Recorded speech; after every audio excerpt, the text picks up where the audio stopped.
16 दिसंबर आया और चला गया।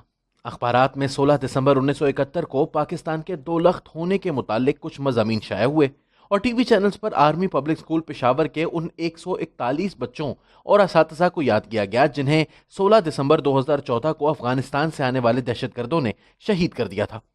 इन दोनों सानहों में 43 बरस का फासला है, लेकिन ये दोनों एक ही दिन रूनुमा हुए। दोनों सानहों में एक और पहलू भी मुश्तरक है। पाकिस्तान टूटने की वजूहात पर जस्टिस हमूदुर रहमान की सरबराही में एक कमीशन बनाया गया जिसने अपनी रिपोर्ट में सानहे के जिम्मेदारों की निशानदेही कर दी। जुल्फिकार अली भुट्टो की हुकूमत ने यह रिपोर्ट दबा दी और किसी के खिलाफ कोई कार्रवाई ना की गई और आखिरकार वो खुद एक फौजी कार्रवाई का निशाना बन गए। यह रिपोर्ट परवेज मुशर्रफ के दौरे हुकूमत में मंजर आम पर लाई गई जब सकूत ढाका के अक्सर किरदार वफात पा चुके थे। सानहा आर्मी पब्लिक स्कूल की वजूहात और जिम्मेदारान के तयन के लिए भी एक जुडिशल कमीशन तश्कील दिया गया, लेकिन इस कमीशन की रिपोर्ट को भी खुफिया रखा गया। आखिरकार सितंबर 2020 में सुप्रीम कोर्ट के हुक्म पर यह रिपोर्ट मंजर आम पर आ गई, जिसमें पेशावर हाई कोर्ट के जस्टिस इब्राहिम खान ने लिखा कि सानहा आर्मी पब्लिक स्कूल की एक बड़ी वजह सिक्योरिटी इदारों की गफलत भी थी, लेकिन किसी जिम्मेदार के खिलाफ फिलहाल कोई कार्रवाई नहीं हुई। हम अपनी तारीख पर नजर दौड़ाएं तो मालूम होता है कि हम बड़े बड़े सानहात से सबक नहीं सीखते और इसकी वजह यह है कि जिम्मेदारों को सजा नहीं मिलती। हाल ही में इंटर सर्विसेज पब्लिक रिलेशंस के सरबराह ब्रिगेडियर रिटायर्ड AR सिद्दीकी की किताब general Agha Mohammad Yahya Khan the rise and fall of a soldier शाया हुई है। अंग्रेजी में लिखी गई ये किताब बज़ाहिर जनरल याहिया खान की बायोग्राफी है, लेकिन इस किताब में वो होश उड़ा देने वाले हकायक मौजूद हैं जिनको पढ़कर पाकिस्तान के दौलख्त होने की वजूहात का पता चलता है और दिल एक अनजाने खौफ का भी शिकार हो जाता है। ब्रिगेडियर रिटायर्ड AR सिद्दीकी 1968 से 1973 तक ISPR के सरबराह रहे। उन्होंने जनरल याहिया खान के साथ उस वक्त काम शुरू किया जब वो कैप्टन थे और फिर उन्होंने कर्नल बनकर जनरल याहिया खान की वो पहली तकरीर लिखी जो उन्होंने जनरल अयूब खान को हटाने के बाद बतौर चीफ मार्शल और एडमिनिस्ट्रेटर की थी। ब्रिगेडियर रिटायर्ड AR सिद्दीकी की किताब 2020 में शाया होने वाली बेहतरीन कुतुब में से एक है, क्योंकि इस किताब में सुनी सुनाई नहीं, आंखों देखी मालूमात शामिल हैं और कहीं पर भी मुसन्निफ ने किसी की गफलत को छुपाने की कोशिश नहीं की। सबसे अहम बात यह है कि जब तक जनरल याहिया खान ने सियासत में मुदाखलत नहीं की, उनकी साख एक प्रोफेशनल सोल्जर की थी जो दूसरी जंग अजीम में इटली की एक जेल तोड़कर फरार हुए। 1960 में वो चीफ ऑफ जनरल स्टाफ बने और उन्हें सदर अयूब खान ने रावलपिंडी के करीब मारगिला की पहाड़ियों में एक नया दारुल हुकूमत बनाने की जिम्मेदारी सौंपी और कैप्टन AR सिद्दीकी PRO के तौर पर याहिया खान के साथ मुंसलिक कर दिए गए। यह नया दारुल हुकूमत जो बाद में इस्लामाबाद कहलाया, उसके मास्टर प्लान और तामीर में याहिया खान ने दिन रात एक कर दिया। AR सिद्दीकी लिखते हैं कि जब भी याहिया खान से पूछा जाता कि इस नए शहर में आप अपना घर कहाँ बनाएंगे, तो वो जवाब में कहते मैं घर नहीं शहर बनाता हूँ।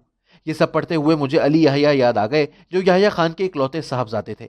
एक दफ़ा मैंने उनसे पूछा कि गौहर अयूब सियासत में आ गए, एजाजुल हक भी सियासत में आए, आप सियासत में क्यों नहीं आए? अली याहिया मुस्कुराए और कहा ताकि तुम ये ताना ना मार सको कि अगर याहिया खान का बेटा सियासत में आ सकता है तो भुट्टो की बेटी क्यों नहीं आ सकती। तुम हर 16 दिसंबर को मेरे बाप की ऐसी तैसी करते हो। ठीक है, मेरे बाप ने बहुत गलतियां की होंगी, लेकिन इसने पैसा नहीं बनाया, पूरा इस्लामाबाद शहर बना दिया, लेकिन एक कनाल का प्लॉट भी नहीं लिया। AR सिद्दीकी लिखते हैं कि 19 फरवरी 1969 को ब्रिगेडियर गुलाम उमर ने मुझे बुलाया और राजदारी के साथ कहा कि जनरल याहिया खान का कौम से खिताब तैयार करो। सिद्दीकी साहब से कहा गया कि किसी स्टेनोग्राफर से यह काम नहीं करवाना, तुमने सब खुद करना है। याहिया खान ने 25 मार्च को इक़्तिदार संभाला था, लेकिन उनकी तकरीर 34 दिन कबल ही तैयार हो चुकी थी। याहिया खान ने टेक ओवर कर लिया तो ब्रिगेडियर गुलाम उमर मेजर जनरल बन गए और AR सिद्दीकी को जनरल याहिया खान का चीफ प्रेस एडवाइजर बना दिया गया। इस किताब में दिलचस्प वाकयात भी मौजूद हैं। याहिया खान जब गवर्नमेंट कॉलेज लाहौर में पढ़ते थे तो ड्रामेटिक्स क्लब के मेंबर थे और बड़ी अच्छी एक्टिंग करते थे। मई 1968 में उनकी मौलाना अब्दुल हमीद भाषानी के साथ ढाका में मुलाकात हुई। इस मुलाकात में भाषानी ने याहिया से गुजारिश की कि उनके आबाई इलाके संतोष में एक यूनिवर्सिटी बनाई जाए जिस पर 2 करोड़ रुपए खर्च होंगे।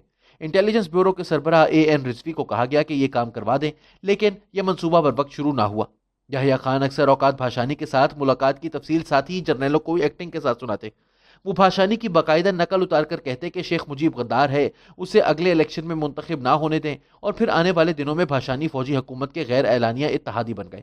सिद्दीकी साहब ने अपनी किताब में लिखा है कि मेजर जनरल गुलाम उमर ने अपने पर्सनल स्टाफ अफसर लेफ्टिनेंट कर्नल SD अहमद के जरिए मशरकी पाकिस्तान में अवामी लीग के मुखालिफिन में करोड़ों रुपए तकसीम किए, लेकिन इसके बावजूद अवामी लीग कौमी असम्बली की 313 में से 167 और सूबाई असम्बली की 300 में से 288 नशिस्तें ले गई।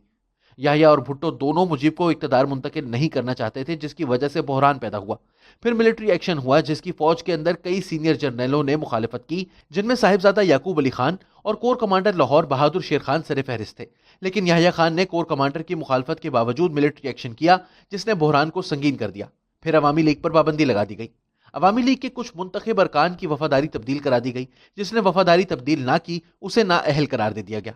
कौमी असम्बली की 78 और सूबाई असम्बली की 105 नशिस्तों पर ज़िमनी इलेक्शन करवाकर तमाशा लगाया गया, जिसमें भुट्टो, असगर खान और खान अब्दुल कयूम खान ने याहिया खान का साथ दिया।